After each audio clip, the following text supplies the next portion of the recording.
말씀을 따라 살기라는 제목으로 하나님 말씀을 나눕니다. 말씀을 따라 살기라는 제목입니다. 자, 20세기 초에 미국이 스페인으로부터 쿠바를 독립시키기 위해서 스페인과 전쟁을 할 때 있었던 이야기를 들려드립니다. 당시 미국의 대통령이 윌리엄 맥킨리였습니다. 그런데 상황이 매우 급박하게 돌아가고 있었습니다. 맥키니 대통령이 쿠바의 혁명 지도자 가르시아에게 메시지를 전달해야 되는 일이 생겼습니다. 굉장히 위급한 메시지고 이 메시지는 가르시아 장군이 반드시 봐야 되는 메시지였습니다. 자, 그런데 지금 시대처럼 카톡이나 라인이 있는 시대가 아니니까요. 편지도 전할 수 없고 전보도 닿지 않는 쿠바의 섬 어딘가에 있는 가르시아에게 이 메시지를 전하는 게 이게 보통 일이 아닙니다. 가르시아와 연락할 수 있는 방법을 아는 사람이 아무도 없었다 하는 것입니다. 자, 그때 한 장교가 이 일을 할 수 있는 인물로 노안이라는 사람을 추천합니다. 가르시아를 찾을 수 있는 사람은 오직 노안 이 한 사람뿐입니다. 대통령에게 추천을 했어요. 노안은 불려왔고 그에게 가르시아에게 편지를 전하는 임무가 주어지게 됩니다. 맥키니 대통령이 노안에게 편지를 주었을 때 노안이 가르시아가 어디에 있습니까? 어떻게 해야 그에게 갈 수 있습니까? 나는 어떻게 돌아오면 됩니까? 라고 묻지를 않았다는 거예요. 노아는 편지를 기름종이로 만든 주머니에 밀봉해서 몸속에 넣고 숨기고 기차를 타고 뉴욕까지 갑니다. 그 뉴욕에서 자메이카로 가는 배를 타고 자메이카에 도착해서 야음을 틈타서 보트를 타고 스페인의 저지선을 뚫고 쿠바 해안까지 도착하게 됩니다. 쿠바에 도착해서 그가 말을 타고 정글을 누비기 시작한 거예요. 그리고 9일 만에 마침내 노안이 오전 9시에 가르시아에게 편지를 전달하고 같은 날 오후 5시에 귀환길에 오르게 됐다 하는 것입니다. 자, 이 이야기는 인생은 알려주지 않으면 가지 않으려고 하는 머뭇거리는 수많은 사람들에게 시사해주는 바가 굉장히 큰 이야기다 하는 것입니다. 자, 만약에 가르시아에게 보내는 이 편지, 전달하라고 하는 이 임무를 우리가 맡았다, 내가 맡았다 했을 때 우리는 어떻게 행동했을까? 그가 어디 있는데요? 라고 물어봤을까요? 어떻게 하는 것이 안전하게 가는 것입니까? 못하고 갈까요? 무엇 때문에 그에게 가야 돼요? 왜 하필이면 내가 가야 합니까? 이런 소득 없는 질문을 다 던지다가 소중한 시간을 다 허비했을 것 같다 하는 것입니다. 가르시아에게 편지를 전달하는 것은요, 분명 쉽지 않은 과제였다. 피하고 싶은 임무였는지도 모른다는 것입니다. 그것을 받아들이는 것만으로도 평범한 사람과 구분되는 특별한 사람이다 하는 것입니다. 자, 이 이야기가 가르시아에게 보내는 편지라는 제목으로 책으로 나왔어요. 자, 전 세계적으로 수천만 부가 팔린 베스트셀러. 어떻게 이 편지가 전달되는지 드라마틱하게 다 기록되어 있습니다. 자, 그런데 하나님이 노안과 같은 사람, 하나님이 말씀하시면 무조건 묻지 않고 순종하는 사람을 이 시대에도 찾으신다 하는 것입니다. 자, 오늘 본문에 보면 예레미야를 다급하게 찾아온 한 무리의 유대인들을 우리가 만나게 돼요. 당시 최강국이었던 바벨론, 이 바벨론의 느부갓네살 왕이 남유다 예루살렘 성을 포위 공격하고 정복해버립니다.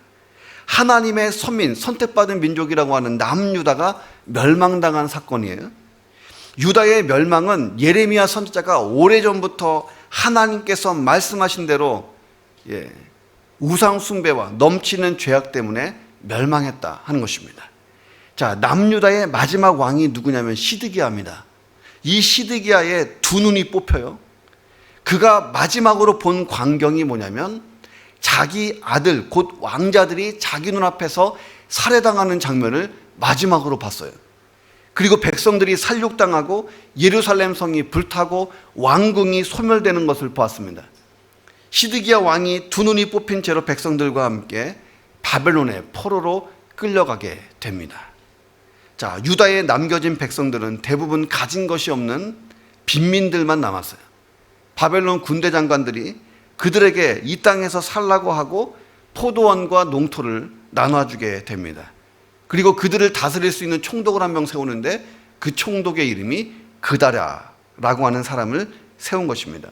서기관 사반의 손자 그다랴를 유대의 총독으로 세웁니다. 예루살렘 성이 초토화되고 성전이 막 무너져 내릴 때에 예레미야는 감옥에 갇혀 있었어요. 하나님의 말씀을 전하다가 정치 권력자들과 거짓 선지자들에 의해서 감옥에 던져지는 수모를 당한 것입니다. 자, 바벨론 군대 장관이 예레미야를 풀어줬어요. 아주 후하게 대접해주면서 너 나와 함께 바벨론으로 가도 괜찮다. 아니면 유대 땅에 남아도 좋다. 둘 중에 하나를 선택하라고 제안을 합니다. 보통 사람 같으면요, 완전히 파국을 맞은 유다 땅에 남아있는 것보다는 기회의 땅 바벨론으로 가고 싶었을 거예요. 자, 그런데 예레미야는 사명이 남아있었어요. 그래서 유대 땅에 남아서 그다랴 총독을 찾아서 갑니다. 그리고 하나님 말씀을 전해서 유다가 안정되고 회복될 수 있도록 앞으로 70년은 포로 생활을 해야 되기 때문에 이 그다랴와 함께 유대 땅에서 뭔가 하나님의 일을 하고 싶었습니다. 그런데 예기치 않던 사건이 터진 거예요. 자, 바벨론이 침공할 때에 죽지 않고 살아남았던 왕족이 있어요. 왕족이자 유대의 장관이었던 이스마엘이라는 사람이 암몬의 사주를 받고 그다랴를 살해하게 됩니다. 총독을 세우려면 왕족인 자기를 세워야 하는데 왕족이 아닌 그다랴가 세워진 것에 대해서 불만을 가진 것 같습니다. 자, 그런데 그다랴가 죽이는 과정에서 주변에 있던 바벨론 군사들도 함께 죽인 거예요. 자, 그래서 바벨론의 후환이 두려워서 남은 백성들을 다 끌고 암몬 땅으로 이스마엘이 피난을 가고 있었습니다. 그때 또 다른 군대 장관이 하나 있었는데 요하난이라고 하는 장관이 군대를 이끌고 이스마엘을 뒤따라가요. 그래서 그들을 만납니다. 자, 기다렸다는 듯이 끌려가던 백성들이 전부 다 요하난 쪽으로 붙습니다. 도망을 쳐요. 그 순간에 이스마엘은 그대로 암몬 땅으로 도망가 버립니다. 자, 요하난이 남은 백성들을 데리고 유다 땅에 남아 있는데 생각해 보니까 문제가 심각한 거예요. 바벨론이 자기들이 세운 유다 총독을 유대인들이 살해했으니 그 과정에서 바벨론 군사들이 많이 죽게 됐으니 이것을 빌미로 다시 침공해 올 게 너무도 뻔한 거예요. 그들에게 큰 두려움이 엄습합니다. 자, 요하난과 남은 백성들은 전쟁이 얼마나 공포스럽고 참혹한지를 이미 경험한 사람들입니다. 그들은 아주 극한 두려움을 갖기 시작했어요. 다급하게 예레미야를 찾아옵니다. 이유가 뭐냐면 우리가 이제 어찌하면 좋겠습니까? 어찌할지 모르는 방황하는 자기들에게 하나님 말씀을 좀 들려달라고 부탁을 합니다. 자, 그래서 예레미야를 통해서 하나님의 말씀이 들려져요. 자, 그런데 이 사람들이 하나님 말씀을 따라가면 좋은데 그 말씀대로 따라가지 않고 자기 뜻대로 가게 됩니다. 그리고 그들이 애굽에서 완전히 초토화되고 멸망당했어요. 자, 무슨 일이 일어났을까? 그들은 왜 애굽으로 갔고 멸망했는가? 자, 오늘 이 이야기 속에서 우리가 하나님 말씀을 따라 사는 방법에 대해서 우리가 생각해 보아야 합니다. 자, 그래서 말씀을 잘 따라가면 생명의 길이에요. 그러나 말씀을 따라가지 않으면 이게 멸망의 길이 되기 때문에 우리에게 중요한 메시지가 되는 것입니다. 자, 하나님의 말씀을 따라 살기 어떻게 하는 것이 좋을까? 하나님의 말씀을 따라 살기 어떻게 하는 것인가? 첫째는 기도하면 말씀을 들어야 된다는 거예요. 기도하고 말씀을 듣는 것. 이게 하나님 말씀 따라 살기의 첫 번째 법칙이라는 것입니다. 이 남은 사람들이 절박한 심정으로 예레미야를 찾아갔어요. 이들은 원래 예레미야를 좋아하지 않던 사람들이에요. 예레미야를 배척했던 사람들입니다. 그리고 그들은 과거에 하나님께 기도한 적이 없는 신앙을 다 잃어버린 사람들입니다. 자, 그런데 이 참혹한 멸망으로 인해서 그들이 다시 기도할 수 있는 영성을 조금 회복한 것 같아요. 어떻게 기도합니까? 예레미야 선지자님, 우리의 탄원을 들으시고 이 남은 자들을 위해서 당신이 대표로 당신의 여호와께 기도해 주십시오. 당신의 하나님 여호와께 우리가 마땅히 갈 길과 할 일을 보이시기를 원합니다. 이렇게 기도 부탁을 해요.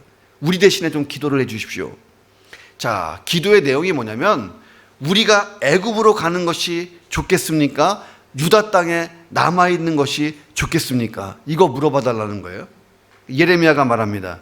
내가 너희의 말대로 너희 하나님 여호와께 기도하고 물은 여호와께서 너희에게 응답하시는 것을 숨김없이 내가 다 이야기해 줄 것이다 라고 약속을 합니다.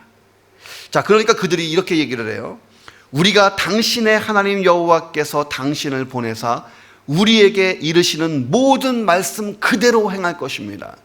우리가 그 말씀이 좋든지 좋지 않든지 막론하고 순종할 것입니다. 어떤 응답이 와도 그대로 하겠습니다 라고 약속을 합니다. 자, 요한한 일행이 예레미야를 찾아와서 하나님의 뜻을 묻고 하나님이 말씀하신 대로 순종하겠다고 결심한 것, 이게 얼마나 칭찬받을 일이에요. 칭찬받을 만한 일이잖아요. 자, 그런데 문제는 그들의 태도에 큰 문제가 있었다는 거예요. 자, 우리가 42장 전에 있는 41장 17절 18절을 좀 주의 깊게 보면 이 사람들의 기도하는 태도가 큰 문제가 있었다는 것을 알 수 있어요. 같이 읽어봅니다. 애굽으로 시작.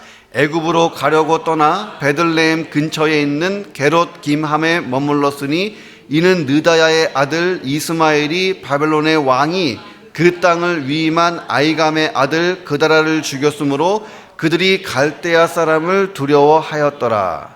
자, 센스가 있는 사람들은 벌써 읽어보고 이 사람들 봐라 했을 거예요. 읽어보고도 모른다? 괜찮아요. 지금도 제가 알려드릴 거니까. 이게 무슨 말이냐? 그들은요, 예레미야를 찾아오기 전에 게롯 김함에 머물러 있었어요. 게롯 김함은 좀만 더 가면 애굽입니다. 그러니까 이미 애굽으로 가기를 다 결정해서 길을 떠나놓고 짐은 다 그쪽에다 옮겨놓고 기도를 부탁한 거예요.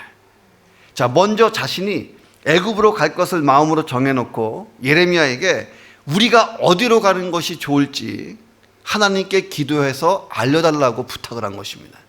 이 기도의 태도가 문제인 거예요.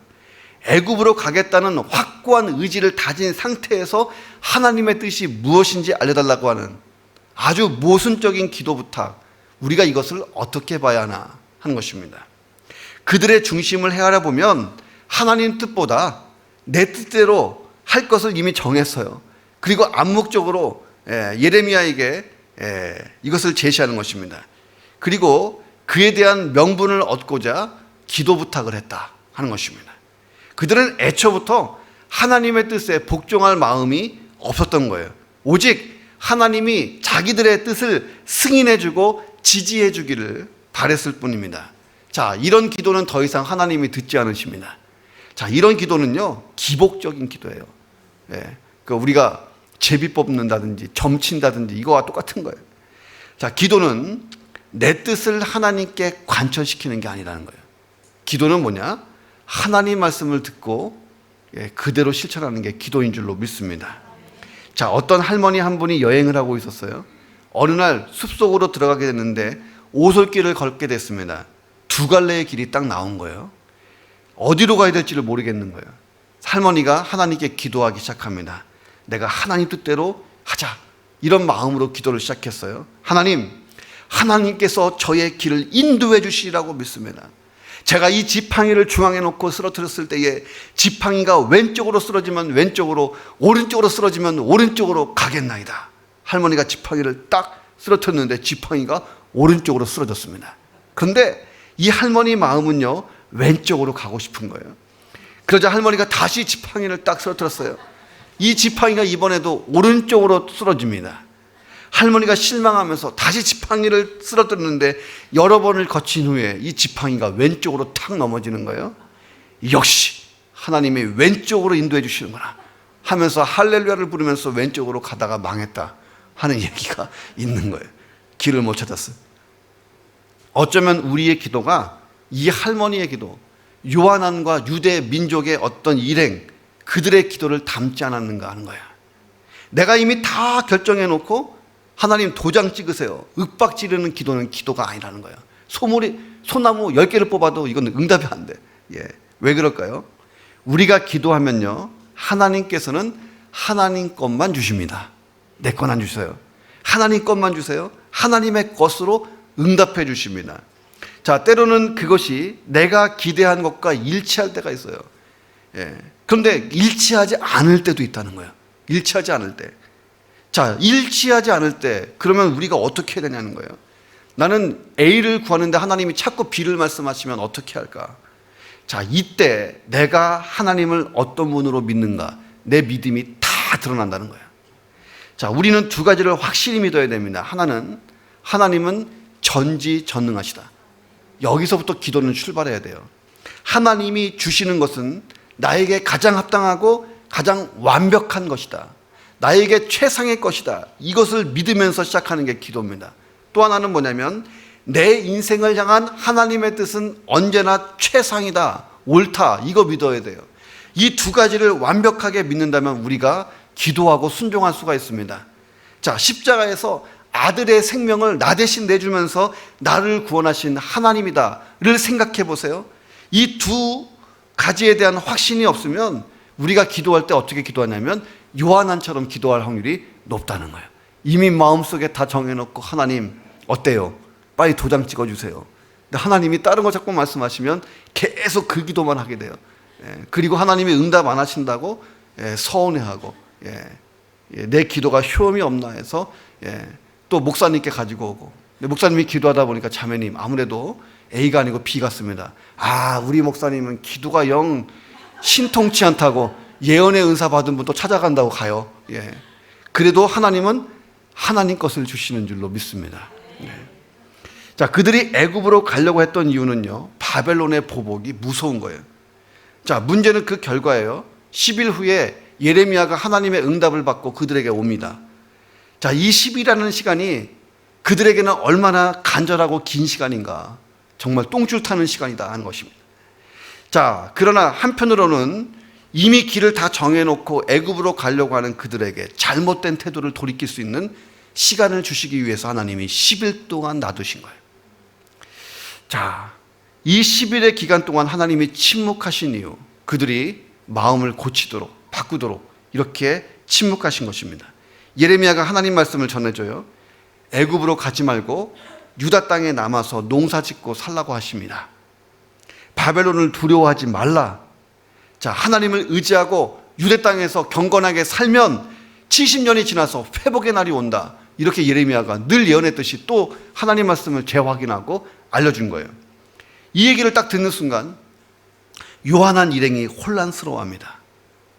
우리는 애굽으로 가려고 다 준비했는데 하나님이 지금 나무라잖아요. 자, 그들은 결국 유다에 남지 않고 애굽으로 갔던 거예요.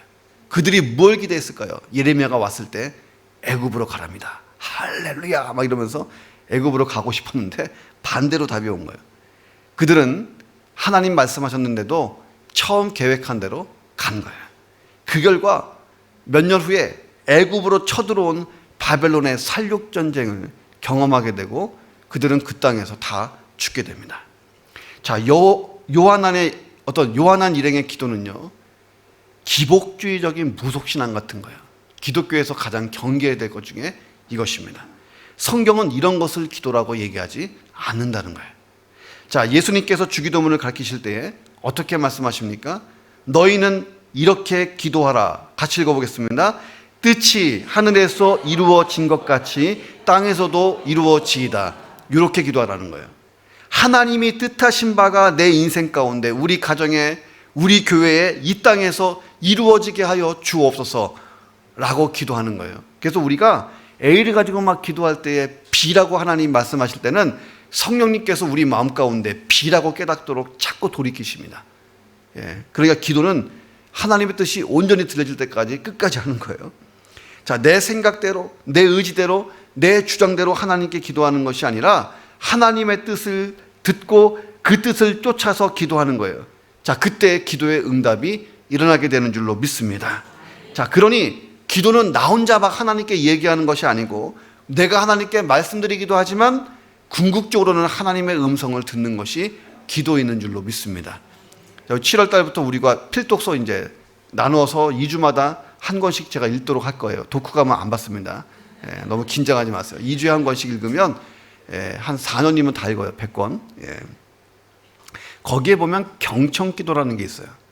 우리는 늘 하나님께 앉으면 막 윽박지르고 말만 하는데 그거 한 반절만 하고 반절은 듣는 기도를 해야 된다는 거예요. 듣는 기도를 하려다 보니까 이 방법을 모르겠잖아요. 그래서 경청기도라는 책을 소개를 하는 거예요. 그 책을 읽어보시면 내 기도가 말하기도 하지만 듣기도 해야 되는구나. 그럼 기도가 참 편해요. 그럼 기도를 오랫동안 하게 됩니다. 자, 우리는 기도를 통해서 하나님 뜻을 발견해요. 그 하나님의 뜻을 발견하기 전까지는 모든 가능성을 열어놔야 됩니다. 열어놔야 돼요. 중요한 게 하나님 뜻이에요. 자, 하나님은 하나님의 것을 우리에게 주시는데 우리가 상상한 것 이상으로 나에게 가장 완벽하고 최상의 것이 주어지는 줄로 믿습니다. 왜? 하나님이 나보다 나를 더 잘 아시기 때문이에요. 자, 우리는 내일 일을 알 수 없잖아요. 1시간 뒤에도 알 수 없어요. 하나님은 아신단 말입니다. 자, 이것을 믿어야 진정한 기도를 드릴 수가 있다는 것입니다. 내가 바른 기도를 통해서 말씀을 잘 따라가서 형통한 인생을 살기를 주님의 이름으로 축원합니다. 자, 두 번째, 하나님의 말씀을 따라 살기 어떻게 할까? 좋든지 안 좋든지 말씀을 따라가야 된다는 것입니다. 자, 오늘 본문을 토대로 자, 이런 상상을 한번 해보세요. 예레미야가 10일 만에 하나님 말씀을 가지고 왔어요. 과거 요한한 일행이 기대한 대로 하나님께서 예레미야에게 애굽으로 피난 가라 이렇게 말씀하셨다고 상상해 보세요. 자, 바벨론이 쳐들어와서 엄청난 보복을 감행할 것이니 너희는 속히 떠나서 애굽으로 가라 이렇게 말씀하셨다고 상상을 해보세요. 그들이 듣기에 참 좋은 말씀이잖아요. 우리 생각과 똑같네. 찬양을 부르면서 애굽으로 즐겁게 떠났을 거예요. 어떻게 보면 이게 더 해피엔딩처럼 보여요. 그 주어진 상황이 이렇게까지 주어진 상황을 보면 하나님이 분명히 애굽이라고 말씀하실 것 같아요. 환경을 딱 보면. 자, 그런데 이 사람들이 남유다가 멸망했을 때에 일어났던 이야기들을 잘 생각해 봐야 된다는 거예요. 당시 남유다가 멸망하기 직전에 예레미야 선지자는 나라가 망한다고 예언했어요. 자, 그런데 모든 거짓 선지자들이 예레미야를 빼고 모든 거짓 선지자들이 정반대 예언을 했습니다. 예레미야는 나라가 망한다. 그러니 하나님께 돌아오라고 막 외쳤고 나머지 선지자들은요. 나라는 안 망한다라고 외쳤어요. 절대로 남유다는 멸망하지 않는다. 왜? 우리가 하나님의 선민이니까. 절대로 예루살렘 성전은 무너지지 않는다. 왜? 하나님이 예루살렘 성전 속에 들어가 계시니까. 자, 그런데 어떻게 됐습니까? 예레미야의 예언대로 남유다는 철저히 멸망당하고 성전은 처참히 무너졌다는 거예요. 자, 그렇다면 지금 요한한 일행이 어떻게 해야 됩니까? 예레미야를 따라가야죠.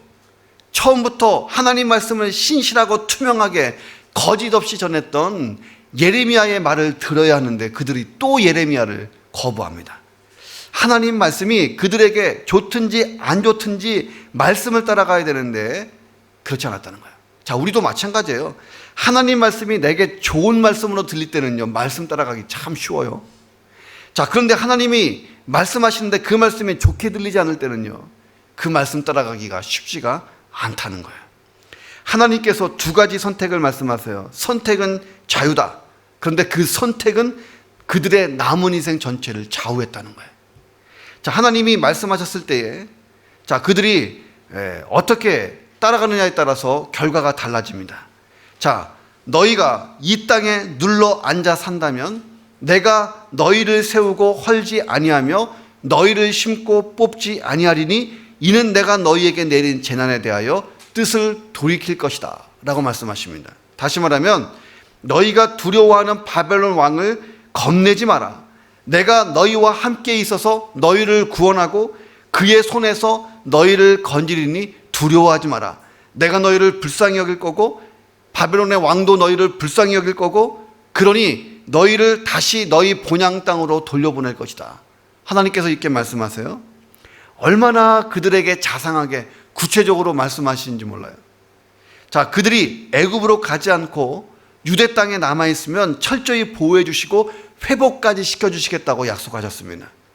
근데 역사를 보면 진짜 바벨론 느부갈네살 왕이 그들의 일 때문에 예루살렘에 오기는 했지만 어떤 보복도 하지 않아요. 그대로 예루살렘을 지나치고 애굽까지 가서 큰 전쟁을 합니다. 다 하나님의 주권 속에 있었어요. 그들은 바벨론 왕을 두려워했지만 바벨론 왕은 그들을 보복하지 않았습니다. 자, 하나님을 믿지 못한 거예요. 바벨론 왕이 더 무서운 거예요. 자, 육군에 어떤 청년이 신병으로 입대했습니다. 생각해 보니까 군대 입대한 게 참 자랑스러웠어요. 내 일생의 추억으로 남을 만한 위대한 군 생활을 하자, 잘해보자, 이런 마음을 가졌어요. 어떻게 하면 좋을까 하고 병장을 찾아갔습니다. 병장님, 대답해 주십시오. 제가 어떻게 군 생활을 잘할 수 있습니까? 병장이 말해요. 야, 군 생활 그거 복잡하지 않아. 오직 상관의 명령에 복종만 하면 편한 게 군 생활이야. 이렇게 얘기해 줬어요. 이 신병이 워낙 머리가 좋고 생각이 많은 아이야. 이렇게 질문합니다. 근데 병장님, 여러 상관들이 계셔서 이 사람은 이거 하라 그러고 저 사람은 저거 하라 그러면 명령이 막 여러 가지로 오면 어떻게 하면 좋겠습니까? 병장이 한 대 때려줬어요. 야, 쓸데없는 걱정하지 마. 그때는 가장 높은 계급 따라가면 돼. 그러면 군생활 편하게 할 수 있어. 가장 높은 계급을 따라가라. 정말 그렇지 않습니까? 가장 높은 계급을 따라가면 되는 거예요. 자, 그들이 지금 누굴 따라가면 됩니까? 역사의 주관자 하나님 따라가면 되는 것입니다. 자, 하나님보다 높은 분이 있기 때문에 하나님 말씀에 순종을 못하는 거예요. 하나님 말씀에 순종하려고 하는데 이 돈이 문제야. 이 돈이 하나님보다 좀 높다 보니까 돈 따라가는 거예요. 높은 계급 따라가라는 것입니다. 모든 것을 다 알고 섭리하시는 하나님, 예레미야를 통해서 말씀하시면 요한한 일행이 무조건 따라가면 복이잖아요. 안 따라가니까 멸망당했잖아요. 자, 우리도 마찬가지라는 거예요. 하나님의 말씀이 좋든지 안 좋든지 따라갈 수 있는 것, 이게 믿음이고 순종인 줄로 믿습니다. 자, 순종의 믿음을 주십시오. 하나님이 말씀하실 때에 순종할 수 있도록 믿음을 주십시오. 자, 그래서 그렇게 기도할 때에 말씀의 축복이 저와 여러분에게 그대로 임하기를 주의 이름으로 축원합니다. 자, 하나님 말씀을 따라 살기 어떻게 하면 좋을까? 세 번째는요, 상황에 흔들리지 않고 말씀을 의지하는 것. 세 번째 비결이에요. 상황에 따라서 요리 가고 저리 가고 하지 말라는 거예요. 상황에 따라 흔들리지 마라. 자, 공처가 선발 대회가 열렸어요. 누가 진정한 공처가인가? 이거 가리는 대회입니다. 공처가가 무슨 뜻입니까? 아내의 말에 꼼짝 못하는 사람을 공처가라 부르잖아요. 자, 이 대회에서 내가 진정한 공처가요 라고 생각하는 사람이 전국에서 다 몰려왔어요. 심판관이 너무 많이 와가지고 이 공처가를 어떻게 가릴까 고민하다가 노란색 깃발과 빨간색 깃발을 꽂았어요. 그리고 이렇게 말합니다. 여러분, 내가 진짜 공처가라고 생각하시면 노란색 깃발 앞으로 다 모이시오 라고 얘기했습니다. 거의 모든 사람이 다 노란색 깃발 쪽으로 와 하고 달려갔어요. 자, 그런데 유독 한 사람만 빨간색 깃발 앞에 딱 서 있는 거예요. 그래서 심판관이 물어봤습니다. 아니, 당신은 왜 혼자 빨간 깃발 앞에 서 있어? 이 사람이 대답합니다. 제 아내가요, 사람 많이 모이는 곳에 가지 말랬어요. 제 아내가요, 사람 많이 모이는 곳에는 절대 가지 말라 그랬어요. 자, 아내의 말에 순종한 거잖아요. 자, 그 사람이 공처가 대회에서 1등을 했다는 얘기예요. 예. 자, 1등한 사람이 1등한 비결, 잘한 게 뭐냐? 상황에 따라서 흔들리지 않고 마누라님 말씀을 잘 따라갔다. 이게 성공 인생의 비결이었던 거예요. 근데 남자들은 이 부인, 여자의 말을 잘 따르는 사람들 보통 다 성공합니다. 하나님 또 그렇게 만드신 거예요. 왜? 돕는 배필로 만들었기 때문에 잘 따라갈 필요가 있어요. 자, 요한한 일행이 말씀을 따라가지 못한 이유가 뭐냐? 상황에 따라서 흔들리기 때문에 그런 거예요. 하나님이 분명히 말씀하셨어요. 11절에 보니까 너희가 두려워하는 바벨론 왕을 겁내지 마라. 왜? 바벨론 왕도 내 손 안에 있다는 거예요. 하나님이 통치하신다는 거예요. 내가 너희와 함께 있어 너희를 구원하고 그 바벨론 왕의 손에서 너희를 건질 것이니까 두려워하지 마라. 이렇게 말씀하셨습니다. 자, 요한한 일행이 바벨론 왕을 두려워했어요. 그 나라 때문에 우리에게 보복할 것이다. 이렇게 우리가 누명을 쓰고 죽을 것이다 생각한 거예요. 그런데 문제는 그들이 하나님보다 바벨론 왕만 묵상하는 거예요. 바벨론 왕만 묵상하니까 바벨론 왕은 정말 점점점 호랑이처럼 보이는 겁니다. 그들은 이미 수차례 바벨론의 침공을 받아봤어요. 그 위력과 파괴력이 얼마나 무서운지 알고 있습니다. 두 번 다시 그런 전쟁 보고 싶지도 않아요. 그래서 하나님 말씀을 따라가기보다 바벨론 왕을 피해서 애굽으로 도피했다는 거예요. 하나님 말씀을 신뢰하지 못했다는 것입니다. 자, 14절에 보면 그들이 상황에 따라서 이리저리 흔들리는 이유가 나옵니다. 같이 한번 읽어보겠습니다. 또 시작. 또 너희가 말하기를 아니라 우리는 전쟁도 보지 아니하며 나팔 소리도 들리지 아니하며 양식의 궁핍도 당하지 아니하는 애굽 땅으로 들어가 살리라 하면 잘못되리라. 자, 하나님 말씀하신 거예요. 그들이 하나님 말씀대로 하지 않았던 이유가 뭐냐? 상황을 본 거예요. 자, 애굽은 전쟁도 없는 평안한 곳으로 본 거예요. 등치가 큰 저 애굽은 그래도 바벨론을 견뎌낼 거라고 생각했어요. 바벨론과 1대1로 붙으면 애굽이 이긴다라고 생각했어요. 양식도 넉넉해서 가면 굶주리지 않을 거라고 확신도 했습니다. 상황을 자꾸 쳐다봐요. 하나님이 말씀하십니다. 바벨론 왕을 두려워하지도 말고 애굽 쳐다도 보지 마라. 애굽은 모세 때 이후부터 이스라엘은 절대 가면 안 될 곳이에요. 성경대로 한다면 하나님 말씀하세요. 너 애굽으로 가면 잘못되리라. 분명히 경고하셨습니다. 왜 이런 경고를 하셨을까? 하나님이요, 애굽도 심판할 겁니다. 누구를 통해서 심판하냐면 바벨론 왕 느부갓네살을 통해서 죄악이 넘치는 애굽을 심판할 준비를 하고 계세요. 이 전쟁은 무조건 바벨론이 이기게 돼 있어요. 왜? 하나님이 바벨론 쪽에 포인트를 뒀기 때문에 그렇습니다. 진짜 바벨론 왕이 군대를 이끌고 예루살렘은 그냥 통과하고 바로 애굽으로 들어가서 애굽을 칩니다. 자, 이제 바벨론과 애굽이 전쟁할 거고 애굽은 쑥대밭이 될 것입니다. 그런데 요한한 일행이 쑥대밭이 될 애굽으로, 사지로, 죽음의 땅으로 들어가고 있잖아요. 그러니 하나님이 막으신 거예요. 가면 멸망한다. 그럼에도 불구하고 그들이 하나님 말씀을 안 듣고 상황에 따라서 갑니다. 눈에 보기에 좋은 곳으로 간 거예요. 성경에 보면 아브라함의 조카 롯이요, 눈에 보기에 좋은 소돔과 고모라로 갔다가 망한 거잖아요. 자, 멸망해버렸어요. 자, 오늘 본문을 넘어서 16절 18절에 보면 말씀을 따라 가지 않은 결과가 다 나옵니다. 전쟁의 칼이 애굽으로 따라가서 그들을 죽입니다. 칼과 기근과 전염병에 그들이 다 죽을 거예요.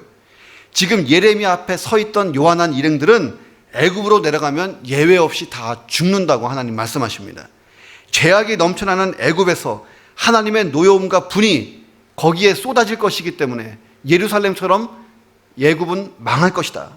자, 요한한 일행은 가증함, 놀램, 저주, 치욕거리가 될 것이다. 계속해서 예레미야가 예언합니다. 너무 참혹한 결과가 뭐냐면 너희가 지금부터 애굽에 들어가는 순간 다시 유다 땅을 보지 못한다. 다시 말하면요, 거기서 죽을 거다 라고까지 말합니다. 엄청난 경고잖아요. 그런데 이 사람들이요, 이 말씀 무시해요. 그리고 애굽으로 가려고 하는 뜻을 굽히지 않습니다. 그들의 가증스러운 모습을 보고 예레미야가 거룩한 분노가 막 폭발되기 시작해요. 너희는 애굽으로 가지 말라고 하나님이 말씀하셨다. 나도 오늘 너희에게 경고한 것을 너희들은 분명히 알아라. 너희가 뭐라 그랬어? 우리 하나님 여호와께서 말씀하신 대로 우리가 전하시면 우리가 그대로 행하리라. 자, 너희들이 약속했던 거 다 어디로 갔어? 막 이렇게 예레미야가 화가 나서 호통을 칩니다. 한 번 더 경고해요. 지금이라도 늦지 않았으니까 돌이키라고 말합니다. 자, 너희가 가서 머물려고 하는 곳에 칼과 기근과 전염병에 죽을 줄 분명히 알라 라고 말합니다. 자, 그런데 이 요한한 일행이 이 예레미야서 43장에 보면요, 예레미야를 거짓말쟁이로 몰아세우기 시작합니다. 이 예레미야가 우리를 붙잡아뒀다가 바벨론 군대가 오면 넘겨줄 거야. 이 말도 안 되는 거짓 소문을 만듭니다. 그리고 애굽으로 갔고 그들은 그 길로 멸망의 순간을 맞았다는 것입니다. 자, 우리가 하나님 말씀을 들었을 때에 상황에 따라 흔들리면 이렇게 되는 거예요. 경계해야 됩니다. 자, 상황을 묵상하는 그 시간에 하나님을 바라보는 훈련을 해야 될 줄로 믿습니다. 자, 믿음의 사람들은요, 하나님의 임재를 확신하는 거예요. 어떤 상황 속에서도 하나님은 여기 계시다. 그러므로 상황에 의해서 흔들리지 않아야 되는 것입니다. 이게 평안할 때도 위태할 때도 아무것도 보이지 않아도 흔들리지 않는 것. 왜? 하나님의 주권과 통치와 그분의 다스리심을 믿기 때문인 줄로 믿습니다. 내가 흔들리는 이유는요, 내 인생 속에 하나님은 안 계시다라고 생각하기 때문인 것입니다. 자, 저와 여러분이 어쨌든지 상황이 아니라 하나님 말씀만을 쫓아가기를 주님의 이름으로 축원합니다. 미국의 대통령 아이젠하워 이야기가 있어요. 1915년 웨스트포인트 사관학교를 졸업한 후에 그는 젊은 장교 시절을 보냈는데 무능한 장교로 낙인이 찍혔습니다. 그래서 진급을 못했어요. 그래서 12년 동안 소령에만 머물러 있었습니다. 잠시 후에 저녁이 다가와요. 진급을 못하면 견디다 못한 부인이 여보, 당신은 아무리 봐도 군체질이 아닌 것 같아요. 그런 수모를 당하느니 차라리 군대를 전역하고 우리 구멍가게 차리고 떳떳하게 살아요 라고 부탁을 했습니다. 자, 아이젠하워가 아니 12년 동안 참은 게 아깝지 않소, 좀만 더 참아봅시다 하고 부인을 달랬습니다. 자, 그러던 중에 세계대전이 벌어진 거예요. 세계대전이 터지고 이때부터 아이젠하워가 탁월한 지도력을 발휘하게 됩니다. 그는 중령에서 대령으로 장군이 되었고 마침내 육군 지휘관의 최고 자리인 원수 자리까지 올라가게 됩니다. 미국 사람들은 아이젠하워를 보면서 행운아라고 말했어요. 어떻게 보면 그는 행운합니다. 그런데 그 행운이 말씀을 따라 사는 자에게 주어진 행운이었다는 것이 밝혀집니다. 연합군 총사령관이 돼서 임무를 가지고 영국으로 가려는 비행기에 올랐을 때에 아이젠하워가 단 한 권의 책만 휴대하고 전쟁터로 나갑니다. 성경책이었어요. 성경만 붙들고 전쟁에 임하면서 그는 이런 고백을 했어요. 우리가 위기에 처했을 때 믿음은 결단할 수 있는 용기를 준다. 그 결과는 하나님께 맡기고 전적으로 하나님 말씀만 붙들고 바라보자. 이 말씀만 붙들고 갔던 거예요. 자, 성경의 역사가 말하고 기독교 역사가 말하고 훌륭한 신앙의 선배들이 하는 말이 이 말이에요. 말씀 따라 살면 절대로 손해보지 않는다. 말씀을 따라 살면 자다가도 떡이 떨어진다.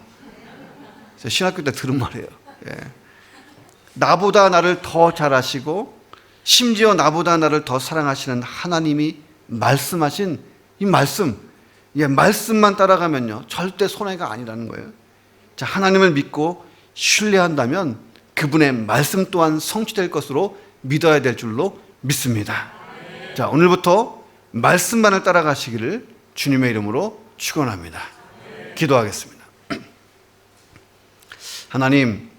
하나님이 내게 말씀하시고 말씀을 들려주실 때에 우리가 기도하면 그 말씀을 듣고 그 말씀대로 따라가게 하여 주옵소서. 그 말씀이 좋든지 안 좋든지 그 말씀을 따라가게 역사해 주시옵소서. 상황에 흔들리지 말고 말씀을 의지하는 내 신앙 되도록 역사해 주시옵소서. 그러면 통성으로 기도합니다. 하나님 아버지 감사합니다. 주님이 말씀하시면 우리가 그 말씀을 청정하고 듣고 순종하게 도와 주시옵소서. 하나님 말씀하시면 그 말씀이 좋든지 안 좋든지 그 말씀을 따라가서 말씀이 생명의 길로 인도하고 말씀이 내 인생을 새롭게 하고 말씀이 내 인생을 바꾸어 놓는 은혜가 있게 도와 주시옵소서. 하나님 상황에 따라서 흔들리지 않게 하시고 아버지 하나님 말씀을 묵상하되 상황을 묵상하지 아니하고 말씀을 의지하고 붙들 수 있도록 도우시고 역사해 주시옵소서. 하나님 채워 주옵소서.